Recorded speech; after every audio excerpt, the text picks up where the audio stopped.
Assalamualaikum warahmatullahi wabarakatuh. Alhamdulillahirabbil alamin wa bihi nasta'in wa ala umuri dunya waddin. Assalatu wassalamu ala asrofil anbiya'i wal mursalin wa ala alihi wa sahbihi ajma'in. Amma ba'd. Berbicara tentang pernikahan.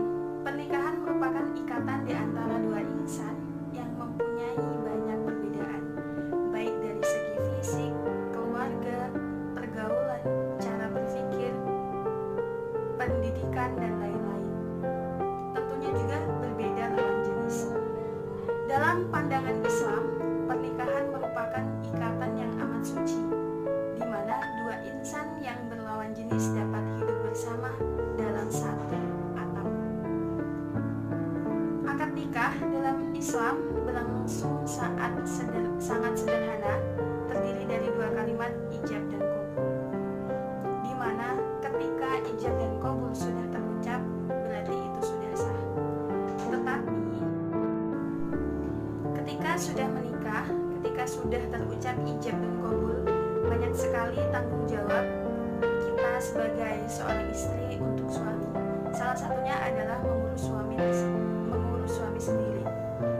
Dan yang paling penting, ketika ijab dan qabul sudah terucap, kita bukan hanya menerima suami kita, tetapi kita juga harus menerima sifat dari kakak ipar, mertua, adik, saudara, dan lain-lain. Karena ketika ijab qabul sudah terucap, berarti kita sudah menerima kekurangannya, kekurangan keluarganya, bahkan kejelekan-kejelekan dari keluarganya pun kita harus sudah menerima. Begitu sakralnya akad nikah sehingga Allah menyebutnya misakon ghalidho atau perjanjian Allah yang berat. Kenapa begitu? Tadi sudah saya jelaskan bahwasanya ketika ijab qabul sudah terucap, maka tanggung jawab kita semakin berat. Salah satunya adalah mengurus anak. Kenapa saya bilang berat? Karena tidak semua bisa melakukan itu ketika dia menikah hanya mengikuti teman atau disuruh ibu, bahkan hanya soal rasa cinta. Ketika menikah hanya bermodalkan cinta, apa yang didapat? Ya hanya cinta. Jadi ketika suaminya melakukan hal yang biasa tidak dia lakukan ketika dia sedang berpacaran, mungkin dia akan kaget, kenapa suami saya begini ya, padahal ketika berpacaran dia tidak begini. Nah, itu salah satu keikhlasan. Jadi ketika menikah kita memerlukan keikhlasan lahir dan batin, menerima kejelekan suami, menerima kejelekan saudara, dan lain-lain. Akad nikah menjadi sunnah, wajib, makruh, ataupun haram. Hal ini disebabkan karena sunnah untuk menikah bila yang bersangkutan. Maksudnya sunnah menikah bila yang bersangkutan yaitu siap dan mampu menjalankan keinginan biologis, yaitu tadi guna menikah. Jadi ketika ijab qabul sudah terucap, maka kita sudah siap melayani suami baik biologis dan lain-lain. Ketika belum siap, ya dia belum mampu untuk menikah. Yang kedua ada wajib. Apabila yang bersangkutan mempunyai keinginan biologis yang kuat untuk raga, bersangkutan telah mampu dan siap menjalankan tanggung jawab dalam berumah tangga.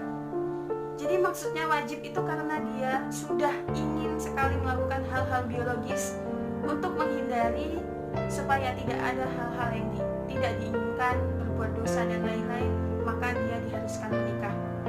Dengan ketentuan umur sudah di atas, kalau yang perempuan 19 tahun dan yang laki di atas 20 tahun. Yang ketiga makruh. Kenapa saya bilang makruh? Apabila yang bersangkutan tidak mempunyai kesanggupan menyalurkan biologis seseorang tersebut sanggup melaksanakan tanggung jawab tetapi tidak sanggup melakukan hal yang diinginkan suami, hal-hal biologis itu dia belum siap, jadi dia tidak diperbolehkan menikah terlebih dahulu. Karena di dalam pernikahan ini kita harus ikhlas, benar-benar ikhlas. Ketika ketika ijab kabul sudah terucap, bahkan yang tadinya mertua kita ketika kita masih pacaran, ketika masih berpacaran, dia baik, dia lemah lembut, ketika kita menikah pasti ada hal yang membuat hati kita terluka, sakit, bahkan sekecil katapun. Kalau kita tidak diiringi dengan rasa ikhlas, sabar, maka hubungan itu akan hancur. Di dalam surat An-Nisa ayat 21, Allah berfirman, bagaimana kalian akan mengambilnya kembali padahal kalian sudah berhubungan satu sama lain sebagai suami istri, dan para istri kalian sudah melakukan dengan kalian perjanjian yang berat. Misaqan ghalidh, An-Nisa ayat 21. Maksud ayat ini adalah bagaimana jika kalian mengambil kembali. Jadi di dalam pernikahan itu juga pasti ada talak. Kenapa kalian mengambil kembali setelah talak itu terjadi? Ketika ada permasalahan di dalam pernikahan harusnya dipecahkan bersama, diperbaiki bersama, bukannya malah mengambil keputusan sendiri. Karena ketika mau menikah pun pasti kalian sudah meminta restu kepada orang tua, mengambil hati orang tua. Sudah susah payah mengambil hati orang tua, lalu ketika istri dianiaya ataupun suami tidak terima dengan tingkah istrinya di rumah, itu harus diperbaiki. Kembali lagi kepada pernikahan dengan ikhlas.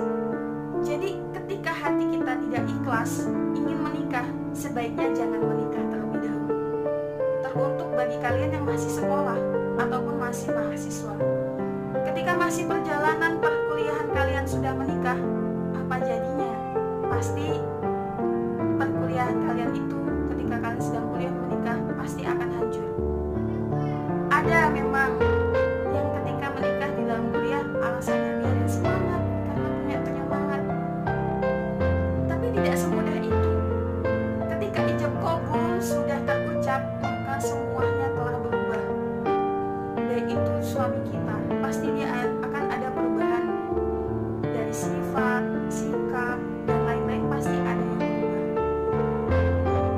Jadi ketika menikah hanya bermodalkan cinta, kurasa itu tidak cukup. Kalian harus dengan ikhlas dan benar-benar yakin bahwasanya kalian siap menjalankan rukun-rukun nikah, menjalankan hal-hal wajib kalian sebagai seorang istri itu apa?